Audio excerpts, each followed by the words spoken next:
बतावा आज हमारी हालत हो गई बा कि हमसे अरे बापा उठ बैठ ना जात बा। हाँ का करी क्यों हमार देखा ताका वाला क्यों हम नहीं बा। हाँ बतावा भगवान करे ऐसा बिटिया पतो केहू के न दे। हाँ बतावा हमारे नाती नतेर घर दुआर खेत खरियान कौने काम के आज बुढ़ापा में हम एक लोटा के पानी के दीवार क्यों नहीं बा। हे भगवान हमें कैसो यहाँ से हटौता है हमारा अब जियब बेकार हो। हे भगवान हैं का हो पतोहू ये पतोहिया ए बाबू अरे का अरे अरे उठा उठा अरे बाप रे बाप को बाबू ना खाना वाना खाबा कुछ। अरे का खा पहले हमें नहवाई दे तू तो हम खाई नहवाई दे तो हाँ बिना नहाइले हम कबो खाए है आज तक। तरह तब जाना था ना शीत गरम का समय चला था दुकवर खाए ला तब तनी और घमवा हुआ था ना। अरे हट तू तो एकदम हमें जो विवाह ले लिया ना करे खा तो छोड़ दे हमें मत करा हमार। हाँ तो से तो जिंदगी गल हो ना कथन मर बुझाई चाहिए तैसे रखना का कहा थियो कहा था से पहले कासी लेता तो नहाता बाद नहीं हम खाब ना हम बिना नहाइले खाबा नहीं करब। तो हगले वाला है का तू अरे का हगले उगले है हम तो कुल धोआए है न तो हिया से। हाँ हाँ पोतवा कहाँ गयल गया लाला बाजारे अब आल हो गए देखा आल तक गया आल की ना का जानी हम तो नहीं देखत भाई ओके। बतावा आज जवन तू हमें ऐसा दूर दूर आवत है हम जब तुहे सबके बिया के लिए आल रहे तो हर चीज तुहे जवन चीज चाहत रहा कुल दे है। पहला तो हम उतना करत रहे अब जाना था बिटिया पतो होई गए उन्होंने को हुकुम सुनी हे घटल बत हां तू ऐसा न ना तू जा अपने पतोहिया के भेजा तू अपने पतोहिया के भेजा हम अपने मालिक भेजी। हाँ अपने को है हमार बेचारी कौनो तरह से सुने ले और तू तो एकदम हमें जर्जराए देती हो का करी ए बाबू तू हमारी स्थिति समझा था तू तो खटिया पे अरे का करी खटिया पहाई और हां सुनी पतो हो का सुनी का हे घटल बा। अरे तू जा बहुत बिजी हो तू हम जानत है तोहरे पास 1000 काम बा तू अपन घर खटिया के काम मारा हाँ तू जा अपन तू घर गृहस्थी देखा हाँ वही अपने पतोहिया के भेजा जा हमरा पतोहिया लाई। अरे भगवान ऐसन ऐसन दिन देखा के मिल जात बा हैं बारे मालिक। अरे का हो भगवान कहाँ गई हो कहला ना दद्दा बब्बा की दाल उल डाले के हो तो पता नहीं कहाँ चल गई बतावा कब खइया धीरे धीरे 12 बज जात बाटे अब पता नहीं उनका कुछ फरियाला नहीं बूढ़ा के जहाँ जाइए जौने घरे जाइए तहाँ था जाइए ये घरे वो घरे ये घरे वो घरे बस मचौले रहनी जब तक 4 घरे न जाइए तब तक माना वाली ना है बुढ़ो गानो नहीं तक 4 घरे जाइए 4 घरे चाय पी के आइए तब वो भवाता आवा नहीं एकदम से को ए पतोहू का अम्मा इज्जत हो भाई किन्हा लकड़ी कराए को अम्मा ये बताओ पहले अरे मोरी बहन कहाँ तू चल जालू हो। अरे खेते से आया देखे हुए बुढ़वा टेटे कैले रहल हे पतोहू का नटाई फारत रहल जाना था लड़का ना बुढ़वा बराबर रहा ना जैसे लड़कन का बुद्धि रहा जब बुढ़वा बुढ़ाना तो बुढ़ानों को इतने बुद्धि हो जाला। अरे इतना जोर चिल्लात रहन गए है तो कहथन अरे कुछ खाए पी नहवाई दे हम कहे चल खाना है तो जात तो से मांग के दे देबै। अब वो सुतल हन खटिया पे करे बाइन। अच्छा ये बतावा लड़कन का भूख पुरानियन का भूख एक का समझा जाओगी मरा हुई धोवा मुँह खियावा गाड़ी सगावा को है अम्मा ये बतावा अब बूढ़ पुरानिया है अब मतलब खइया ना तो कैसे चली है अब मतलब उनके थोड़ा खाना दे जब खाना कम खाई है तो कम आ गई है। अरे चुप रह ढेर खियाबू तो ढेर आ अब लैट्रिन बाथरूम के बारे उनका पेट जारी जो 4 साल जिया को 2 साल जिया ई कोनो तुगा ना हम तो ना धो बता देथई का अम्मा तू ना बुढ़ाईबू के तू ना बुढ़ाईबू तो जैसे बुढ़वा हमारे बुढ़वा करत हो वैसे हमार करू बिल्कुल करो। हाँ तब करा तब जा खियावा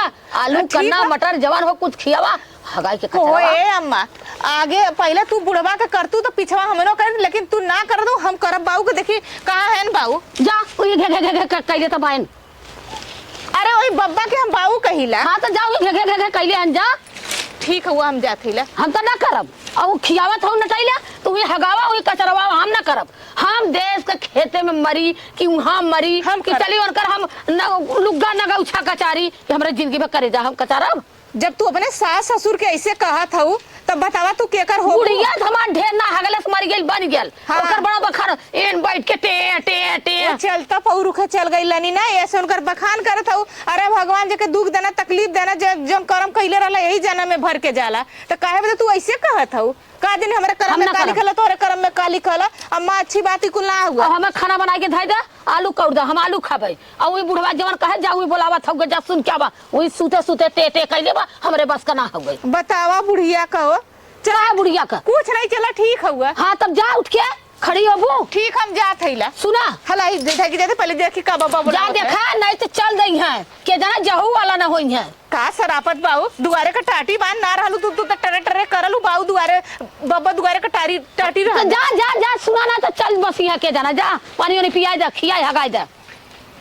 हे भगवान बतावा का ए बब्बा अरे का ये बच्ची अरे कैसन बब्बा काहे तू कह रहा था का भइल तोरे का बताई बच्ची हमें तैले नहवाए देती है बड़े भूख लगल है। चला ए बब्बा तू टेंशन मत कर चला तो हम गरम पानी करके सुन तो नहवा बच्ची देते है बच्ची एक बात बताई तो से हां बब्बा बतावा देखा थी जितना ई कुल खेत कियारी देखा थी ना हां बब्बा ई कुल हम बनौले है ए आज बब्बा हम हेल कमारल भेल भल है हमें के एक लोटा का पानी देवार ना हो। ऐसे काहे कहा था बब्बा हम न देब कहा तो अरे बच्ची हम तोरे ऊपर तो विश्वास कैले है देखा तोरे ऊपर तो हमार भरोसा बा हाँ आज हमार पतोहिया आयल है जरजराए के चली गई हे न तो हूँ भगवान करे तो है हमेशा ऐसा सुखी रखा और आज हमें एक लोटा पानी बिना न तरसाए नावत है। ए बब्बा तोहार इतना बनावल ये सोचला तोहार इज्जत तू ना करत है तो हाँ। उनकर कितना इज्जतिया है तू इतना ही सोचला हमारे कुल ले के कुल बेलसा था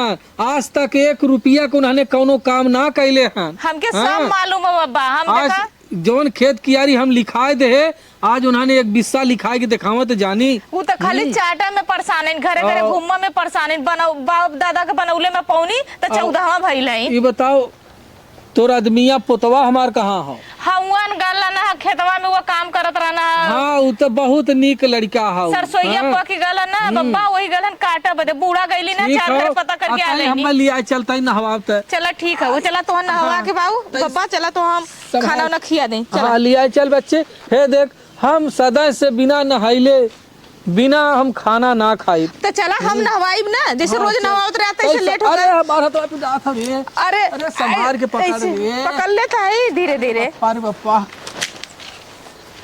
इतना बब्बा बेचारू बतावा पुरनिया हो गई ना अब लैट्रिन बाथरूम करी है तो न नहवाई कचारा बन के अब नहवा देली तेल पोत देली अब उनका कपड़ा कचार देली अब चलत दाल अब पतली पतली रोटी बना के दे दी बब्बा के ओकरे बाद तब हम काम करब। अब लड़कन का भूख पुरनियन का भूख का बूढ़ा कुकुरे मत झिझिरावत है इनके इतना बुढ़ाइया ये न हो बताओ जे कल सेवा करवा तो मेवा पैबा सास ससुर का सेवा करा तो आदमी ये कह रहे मंदिर जाए पहले पहले सास ससुर का सेवा करा कोई है दुल्हन का माँ ई का तू करत हो का सवेरे से कोनो काम फरियाल नहीं बब्बा का कपड़ा का जार के लेके जाती बब्बा बब्बा कैले हो और काम घर के काम और ना होई खेत कियारी काम ना होई अब का करी कैसे हम खा भाई देखा तू सारा हम काम करते ही अब तब से कैसे तो के खाना बना दे अब बब्बा बेचारू पुरनिया ना भाई उनके दाल रोटी बनावे के उन्हें बना के दे ले तब कुछ करब हम तो ओनाई के थेबू और कुछ काम ना होई तो जब तू न सीबी तो हम न सीब अरे पढ़ल रहे दिल करा कुछ काम कर अच्छा पढ़ रहे थे कहू तू ना बुढ़ाईबू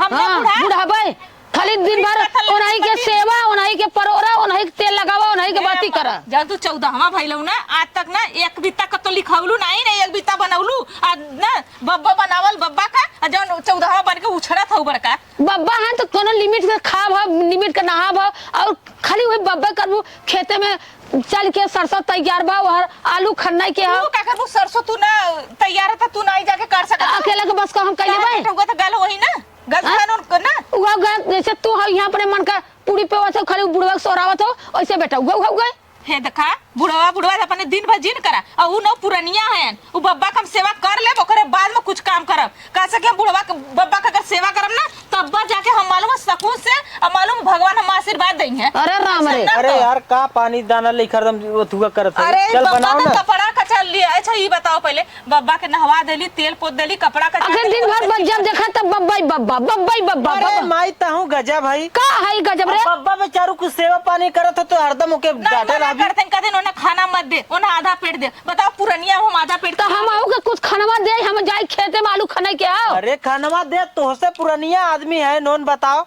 ऐसे करबू कैसे हुई बतावा। जाए तू मर जाए तू, अरे हमारी माई हो माई, जाड़ा पाला में मर जाइए और बन जाई। तो तू कहे ना मर जाई तू के अब भाई बब्बा के हम 4 साल 5 साल जी आई। हम मर जब ना तो मुँह तोहरे सब अच्छी आवाज आए बब्बा लगी। बेचारू है न, जब हमने छोट छोट रहे तो कितना सेवा पखेवा करे ना, आज थोड़ा गिरानी हुई है तो दुनिया सेवा कराला। हमार शादी होता है नहीं देखा गल का हम तय के बताई। तो जो हुई दोनों मिला हुई वो न परोर इहो जो सुन ले, बब्बा के बाद विचार से हमार बाप तोरे घरे शादी कर दिलस रही, तोहार घरे हमार बाप हमर सदिए ना कही। अरे राम रे और का बब्बा तो जा बब्बा के सेवा जा।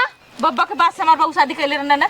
हाँ यार, अब बब्बा है ना, उनका ना सेवा सामान पानी हम उठत सब करत बैठत है। का तो ऐसा ना दोनों जने सेवा हम जाते हैं आलू खन्ना और आई के दोनों प्राणी ढोवत जाया। जा हाँ चलो ठीक है। हाँ हम ठीक है। जाते हैं। हाँ और तू और दोनों जने आवत जाया, आलू भर भर लेके आवे के हम।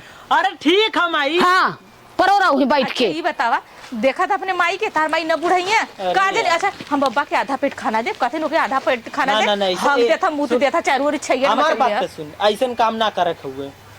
अरे उन बुजुर्ग आदमी है, उनके न देबू खाना पानी टाइम से तो कैसे होई? इतना कुल घर दुआर नहीं बनावल हो। वही तो कहते जब उनका रोआ दुखी रही तो हमने सुखी रहा। हमरे सर में ये बात ना समझ में माई पता न काहे गुस्सा रहा। खाली बब्बा से जरानी और केहू से नहीं। हम पूछते उनके आदमी एक साथ के वैसे करी तो कैसन लगी, नीक लगी? आज अगर वो ना अगर वो ना का भैया, अगर वो अपने एक बिटिया के लिख देले होता ना आधा, तब तो मुंह बना के रह तू। अरे नहीं, हमार बब्बा बहुत बढ़िया है। हमने जब छोट छोट रहे तो बेचारू तब चलत रहन, तंदुरुस्त हाँ रहन तनी। बब्बा हमसे खुद बतावत रहना, तू छोट करला ना कहां मुड़े तर काजू किशमिश लेके सुतत रहना और तोहार देत रहना। बब्बा पल्ले हन तार माई खाली पैदा करके नैहरे रोज रहत रहनी। केहू बातिन तना है, जैसे सेवा पानी करत वैसे उनकर करे। हम काली से ना 4 बजे भोरे में उठ के पहले बब्बा के दाल रोटी बना के धई के तब हम करे। एक बात और सुनता हूँ, न नहवावे के तू नहवा देली, बिना नहाए वो खाना खाते ना, अरे! शुरू में सादत बटे। हम नहवौली है, वो नहीं के कपड़वा है कचार के लेके जाती। उनके मालूम और लाई बुआ साबुन से रगड़ रगड़ नहवा के लेगा तेल और बस बस ये चाहिए यार।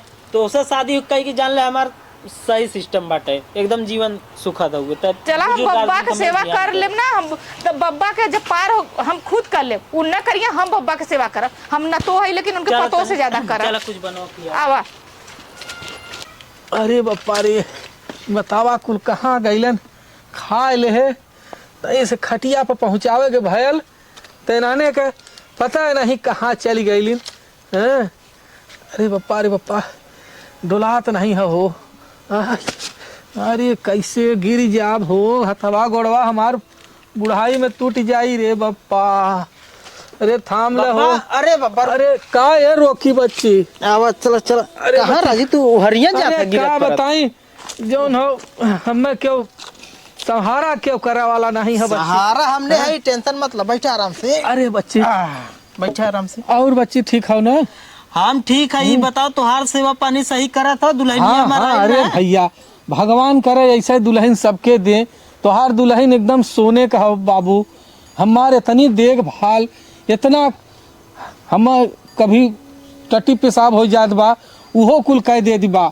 हाँ तो करबे करिए ना, ई कुल बनाया है तो केकरे बिन बनाया हमारा जा सब है कुछ खाए ले है और अपने माई के जिन दिखाया। हाँ वो देख ले तो हमें समझ ल भैया हमार खाब दुश्वार कर दे। राहे दिल होता तोहरे लगा रहा तो सही। अरे नहीं, अब हम लेके का करब बुढ़ाई दाए। कुछ हम हो के नमकीन उमकीन ले आया सजवा के। हाँ का खावा बताओ तो वह चीज लेके आई। नमकीन कौनो ले आया भैया। अब हमसे डोलात नहीं बा। अब हमार तो बुढ़ाई अवस्था बा। हम तो भगवान से यह मनावत है कि कौनो तरह से हमें ले चला है प्रभु। अरे बाबा ऐसा ना भाई मत कहा। अब भाई हमने कितना अब है बच्ची, तू सब ऐसा सोचत है ना, लेकिन हमार बेटवा पतो देखत बा कैसन हमार निर्गत करत है। अरे जाए दो ना, हाँ? उनकरे सब करे माइंड में आज पता नहीं भगवान कब चला था। बेटवा पतो की ना पोता देले होतन तो हम कौनो दिन मरिगल होई। हम अरे अबले नहीं बाबा, रही। तू एकदम टेंशन मत ला। जा खा, तू कुछ खाए ले है। सेव नमकीन ले दी। हाँ वह सेव नमकीन ले आया, हम खाए पी ले भैया। और जा जा तू अपन काम धंधा देखा। अब हमें खटिया बैठा देला ना, अब हमें कौनो दिक्कत नहीं बा। लेटा तू आराम से लेटा। हाँ तो ऐसे लेटा आराम से।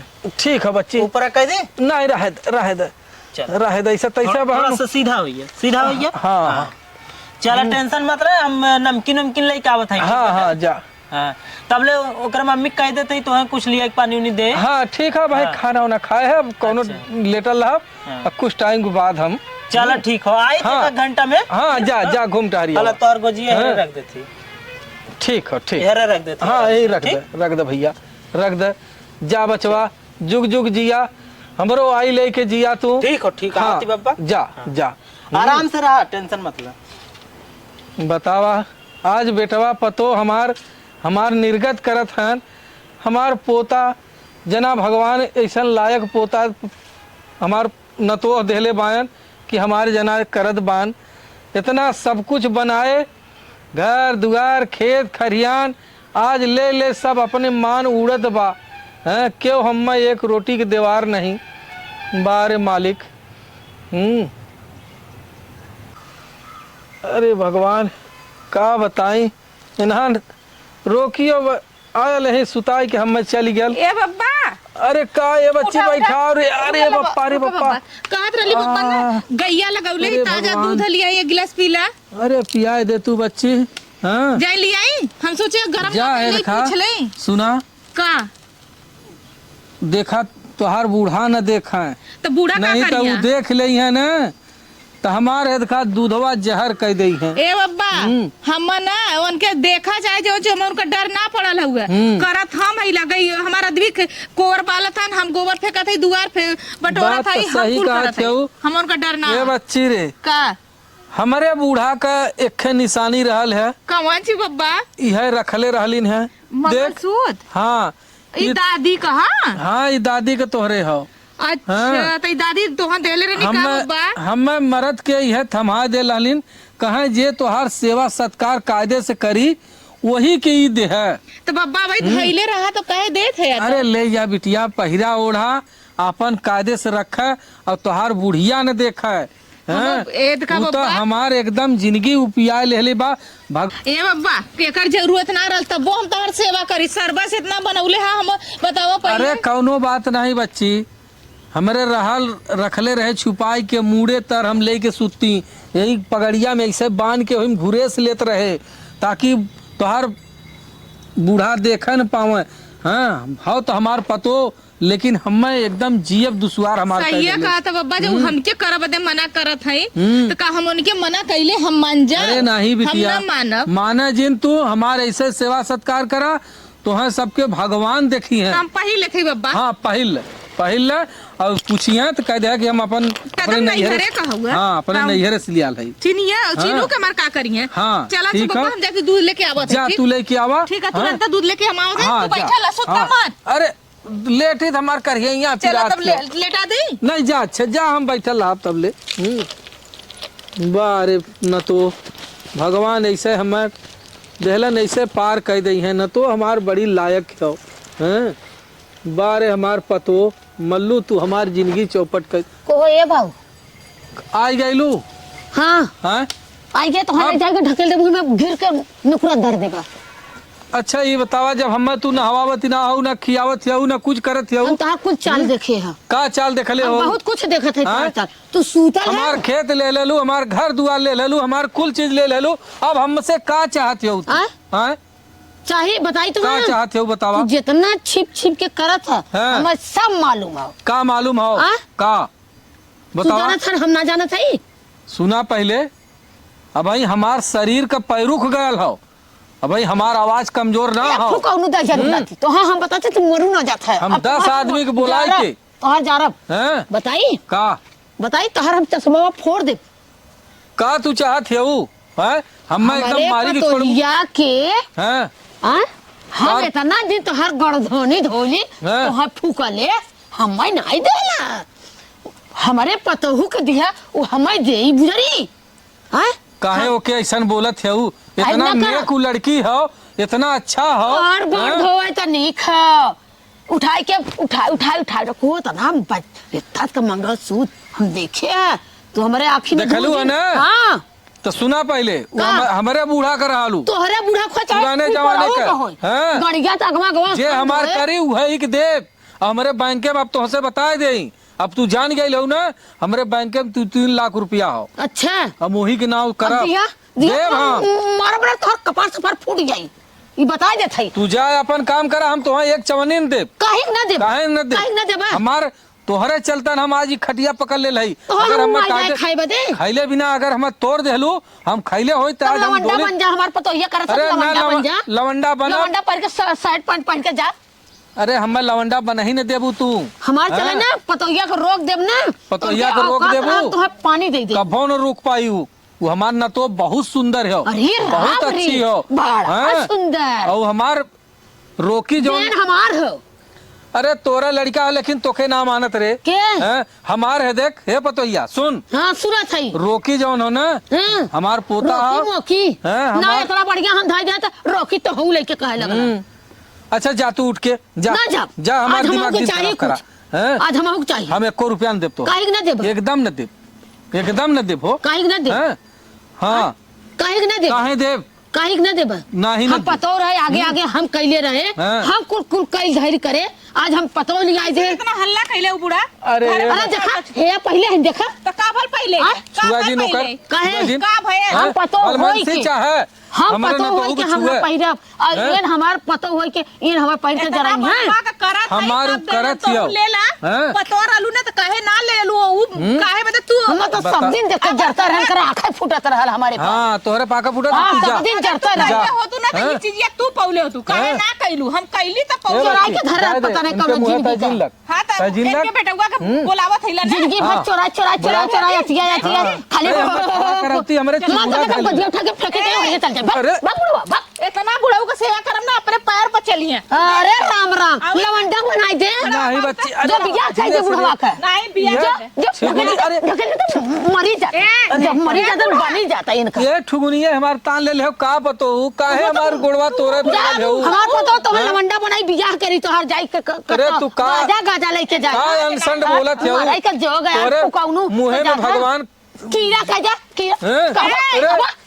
आज हमें चाहिए चलो हमें चाहे पैसा दे और चाहे तो हम मंगलसूत्र छोड़ब हम छोड़ब नहीं देखा तो हर माई मारत है का हल्ला करे हो अरे बच्चे अपने माई के तोरे मन बेटी के मंगलसूत्र इतना बड़ा देख इतना बड़ा मंगलसूत्र दादी दे- का- दे- तो मंगलसूत्र दे देहन तो का भल हम कहीं हम तो कुल ये दे दे काहे दे? कुल दे तो ओके सेवा पानी करते ओके ना, कुल दे करस दे। कुल दे बा। हाँ तो कुल मदद दे करत हूँ। हमारे जितना हो ना कुल ओके दे क्या कैसे सारा हाँ? बन- अकेला था वो? बैठिया का कागजवा हार दे मारत है हार दे हमारा अंगूठवा जहाँ लगी तो हम हम निकाल जा के चला देंगे बैठिया का अरे उठा बच्ची तो उठा उठा ढके मर जाए अरे ए चल आवाले हटा। पप्पा के वाले के चलो जा लेके अब ना कागजवा हम फाड़ देब अब तू लिया कागज देखा ना तोहर बैंक के कागज और तोहर खेते का कागज ना कुल हम फाड़ के अपने नाय कराई ले तो कहा का बुढ़ाऊ और तोहर